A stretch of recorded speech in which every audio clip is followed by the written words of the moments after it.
नमस्कार सभी को दोस्तों। आप मिडल ईस्ट को या यूं कहें कि अरब देशों को किस लिए जानते हैं? उनकी चिलचिलाती हुई धूप के लिए, उनके एंडलेस रेत के टीलों के लिए।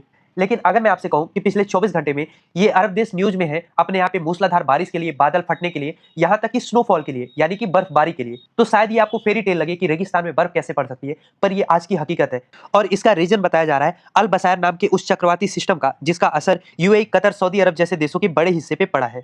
यहाँ तक कि दुनिया के सबसे व्यस्त हवाई अड्डे दुबई इंटरनेशनल एयरपोर्ट पे दर्जनों उड़ानें रद्द की गई हैं। जो एमिरेट्स जैसी बड़ी एयरलाइंस है, उनके भी सैकड़ों फ्लाइट्स, चाहे वो तेहरान की हो, फ्रैंकफर्ट की हो या कोलंबो की हो, ये रद्द की गई हैं। हालांकि बारिश के बारे में तो मौसम विभाग ने पहले ही बता दिया था, लेकिन हैरानी की बात यह है कि बारिश ही केवल नहीं हुई है, बल्कि सऊदी अरब और कतर के कुछ हिस्सों में स्नोफॉल यानी कि बर्फबारी देखने को मिली है। अब अगर मैं इसके साइंटिफिक रीजन की बात करूं, तो जो वैज्ञानिक बता रहे हैं कि अल बसायर सिस्टम की वजह से ये हुआ है, ये दरअसल एक बहुत ही शक्तिशाली लो प्रेशर सिस्टम है जो हमारे अपर एटमॉस्फेयर में क्रिएट होता है। होता यह है कि जब जमीन का तापमान गर्म होता है, जो कि मिडल ईस्ट में अरब देशों का होता ही है, और ऊपर से ठंडी हवाओं का दबाव पड़ता है, तो एक स्क्वीज पैदा होता है, एक दबाव पैदा होता है। और इस दबाव की वजह से पर्शियन गल्फ में भारी मात्रा में जो नमी है, जो मॉइस्चर है, वो जमीन की ओर खींचा चला आता है। अब क्योंकि गर्म हवा में नमी को रोकने की क्षमता ज्यादा होती है, इसीलिए जब ये बादल बरसे तो इन्होंने किसी बात के टूटने जैसा मंजर पैदा किया। तो अब सवाल ये है कि क्या सच में इतनी ज्यादा बारिश हुई कि सऊदी अरब, कतर के शहरों में घुटनों जितना पानी आ गया, लोग बाहर नहीं निकल पा रहे? तो देखिए, इसका जवाब ये है कि हाँ, बारिश तो हुई है, लेकिन उससे भी बड़ी चीज ये है कि जो अरब के देश है ना, उनका इंफ्रास्ट्रक्चर ऐसा नहीं बना है कि वो बहुत ज्यादा बारिश को झेल पाए।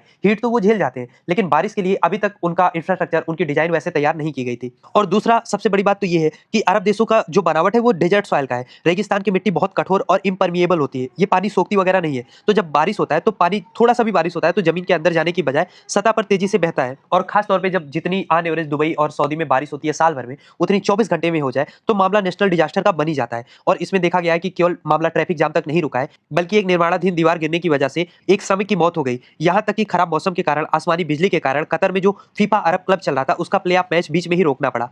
सऊदी अरब में स्कूलों को रिमोट लर्निंग पे शिफ्ट कर दिया गया है। तो आप कह सकते हैं कि इस बारिश का, इस मूसलाधार बारिश का असर हर सेक्टर में देखने को मिल रहा है। अब सवाल यह है कि जो अरब देश है वो इसको टैकल कैसे करेंगे? तो देखिए, इसको टैकल करने के लिए इन देशों को अपनी पूरी अर्बन प्लानिंग को ही एक नए सिरे से लिखना होगा। अपने यहाँ पे अंडरग्राउंड स्टॉर्म वाटर टनल और फ्लड रिटेंशन बेसिन भी शामिल करने होंगे। लेकिन उससे भी बड़ा सवाल यहाँ पे ये है कि ये जो दुबई और अबू धाबी से तस्वीरें आ रही है, ये हमें सिखाती क्या है? ये दरअसल हमें बताती है कि प्रकृति से बड़ा कोई इंजीनियर नहीं होता, और जो भी हम डेवलपमेंट के नाम पे कर रहे हैं, क्या वो प्रकृति के साथ तालमेल बैठा पा रहा है? क्योंकि क्लाइमेट चेंज का असर केवल अरब देशों के ऊपर नहीं पड़ रहा है। अगर रेगिस्तान पानी में डूब रहा है, तो ग्लेशियर भी तेजी से पिघल रहे हैं। हर जगह इसका इंपैक्ट देखने को मिल रहा है। खैर, आप क्या सोचते हैं इस टॉपिक को लेके? लिखिए अपनी राय कमेंट बॉक्स में। और अगर अभी तक आपने चैनल को सब्सक्राइब नहीं किया, तो प्लीज चैनल को सब्सक्राइब करिए, और इस टॉपिक का कंप्लीट वीडियो आप डायरेक्टली चैनल पे भी जाके देख सकते हैं।